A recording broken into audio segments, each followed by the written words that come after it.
아마 영화 촬영장 하면 초록색 스크린부터 떠올리시는 분들 많을 텐데요. 이제 그 시대가 서서히 저물고 있습니다. 오늘은요, 영화 제작의 판도를 실시간으로 바꾸고 있는 기술, 바로 온셋 가상 프로덕션에 대해 깊이 파헤쳐 볼 겁니다. 아니, 배우가 연기하는 그 순간에 어떻게 판타지 세계가 눈앞에 딱 펼쳐질 수 있는 걸까요? 생각해보세요. 수십 년 동안 배우들은 그냥 텅 빈 초록색 공간에서 오직 상상력에만 의존해서 연기를 해야 했잖아요. 그리고 그 모든 시각적인 마법은 촬영 다 끝나고 몇 달 동안 후반 작업실에서 만들어지는 거였죠. 근데 이제는 완전히 달라졌어요. 거대한 LED 벽이 그 자리를 대신하면서 촬영하는 동시에 최종 화면이 딱 하고 나오는 그런 혁신이 시작된 겁니다. 이게 바로 온셋 가상 프로덕션, 줄여서 OVP라고 부르는 기술입니다. 뭐냐면 실시간 컴퓨터 그래픽을 촬영 현장으로 그냥 통째로 가져오는 거예요. 여기서 제일 중요한 포인트가 뭐냐면요. 이제 시각 효과는 나중에 봅시다 하고 추가하는 게 아니라는 겁니다. 촬영하는 그 순간에 일부가 돼서 감독이랑 배우가 그걸 직접 보면서 바로바로 반응할 수 있게 된 거죠. 이게 진짜 게임 체인저예요. 자, 그럼 이 엄청난 걸 현실로 만드는 사람들은 과연 누구일까요? 지금부터 디지털과 현실의 경계를 허물고 있는 새로운 가상 제작진의 세계로 한번 들어가 보시죠. 이 OVP 작업 흐름은요, 크게 세 팀이 정말 완벽하게 협업해야 돌아갑니다. 첫째, 가상 아트 부서가 디지털 세계를 창조해요.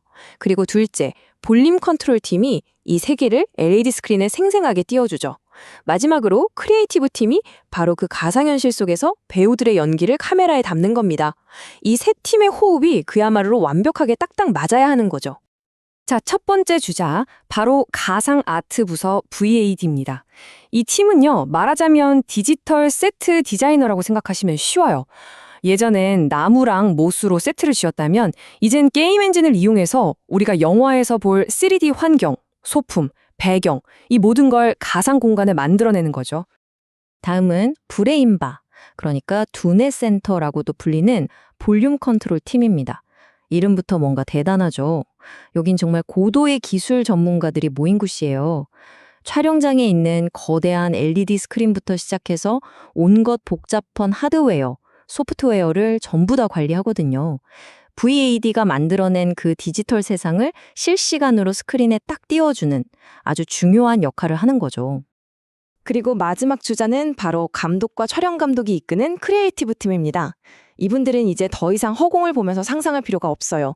눈앞에 펼쳐진 디지털 배경에 맞춰서 실시간으로 구도를 잡고요.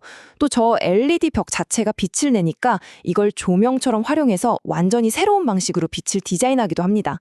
배경 날씨 좀 바꿔주세요 하면 바로 바뀌고 시간을 되돌리는 것도 순식간이죠. 말 그대로 가상 세계를 즉각적으로 통제하면서 창의력을 폭발시키는 겁니다. 그런데 말이죠. 이 모든 과정이 짠! 하고 마법처럼 쉽게 되는 건 절대 아닙니다. 사실 그 이면에는 엔지니어들이 해결하려고 정말 머리를 싸매고 있는 엄청난 기술적 난제들이 숨어 있거든요. 저는 이걸 매트릭스의 결함이라고 부르고 싶은데요. 지금부터 그 이야기를 한번 해보겠습니다.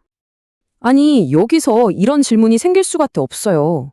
배경이 바로 저 스크린에 떡하니 펼쳐져 있는데 도대체 촬영하는 게 뭐가 그렇게 어렵다는 걸까요? 정답은 간단합니다. 우리 눈으로 보는 것과 카메라 렌즈가 담아내는 것 사이에는 생각보다 아주 큰 차이가 있기 때문이에요.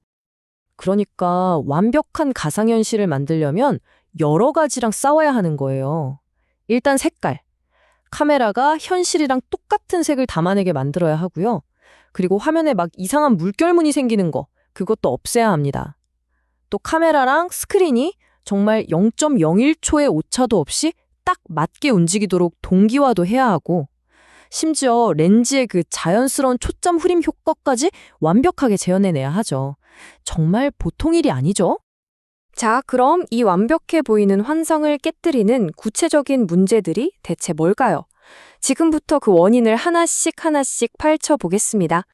첫 번째 문제는 바로 색입니다. 이게 어쩌면 가장 까다롭고 골치 아픈 문제일지도 몰라요. 아주 간단하게 말해서 우리 눈에는 분명 완벽한 빨간색 사과인데 이게 카메라 렌즈를 딱 통과하는 순간 완전히 다른 좀 칙칙한 색으로 기록될 수 있다는 거죠. 이 색상 문제의 핵심에는 조건등색이라는 과학 원리가 숨어 있어요. 이게 뭐냐면요. 특정 조명 아래에서는 우리 눈에 똑같이 보이는 두 가지 색이 있잖아요. 근데 그게 카메라 센서로 보면 완전히 다른 색으로 인식되는 현상이에요. 그래서 촬영 현장에서 와, 색 완벽하다 했는데 나중에 영상 보면 색이 다 틀어져 보이는 이유가 바로 이것 때문입니다. 자, 이 사진을 보시면 색상 표현 문제가 확 와닿으실 겁니다. 특히 사람 피부톤에서 차이가 엄청나게 나죠. 왼쪽은 LED 스크린에서 나오는 빛만으로 조명을 받은 거고요. 오른쪽은 우리가 알던 전통적인 영화용 조명을 쓴 거예요. 어떠세요? 차이가 확 느껴지시죠? 이게 바로 LED 스크린만으로는 아직 자연스러운 색감을 표현하기가 정말 어렵다는 걸 보여주는 겁니다. 다음으로 넘어가 볼까요?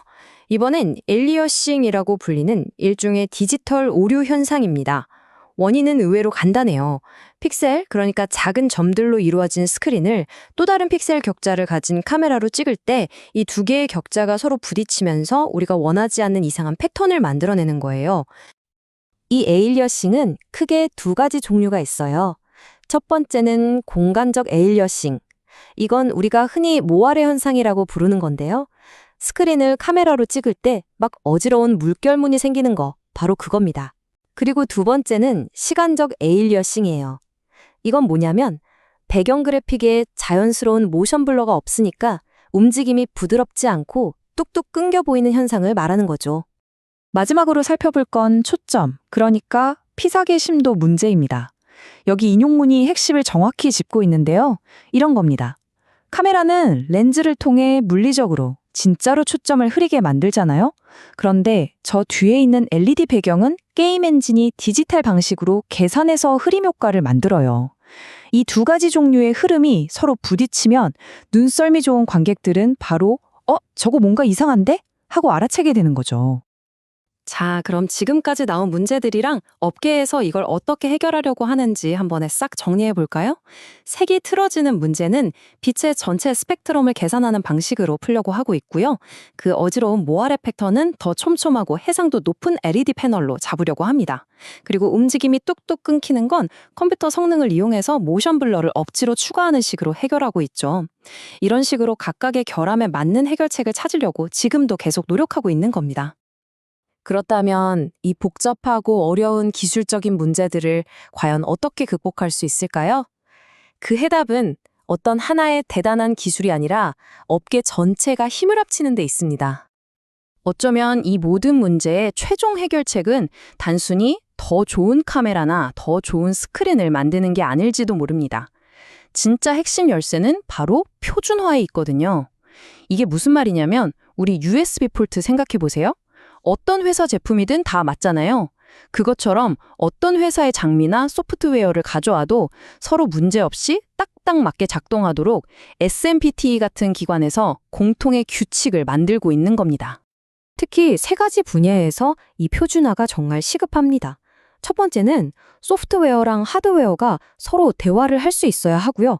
두 번째, 카메라가 어떻게 움직이는지 추적하는 데이터 형식이 하나로 통일되어야 합니다. 그리고 마지막으로 수많은 카메라 렌즈들이 가진 고유한 왜곡 정보 같은 것들까지도 표준화된 방식으로 전달이 되어야 해요. 그래야만 이 기술이 비로소 누구나 안정적으로 쓸 수 있는 도구가 될 테니까요. 자, 이제 마지막으로 여러분께 질문 하나를 던지면서 마무리하려고 합니다. 이제 우리는 이론상 어떤 세상이든 이 촬영장 무대 위에 만들어낼 수 있는 시대에 살고 있습니다. 그렇다면 앞으로 로케이션 촬영을 간다는 말은 우리에게 어떤 의미로 남게 될까요? 이 기술이 열어줄 창의적인 미래가 정말 궁금해지네요.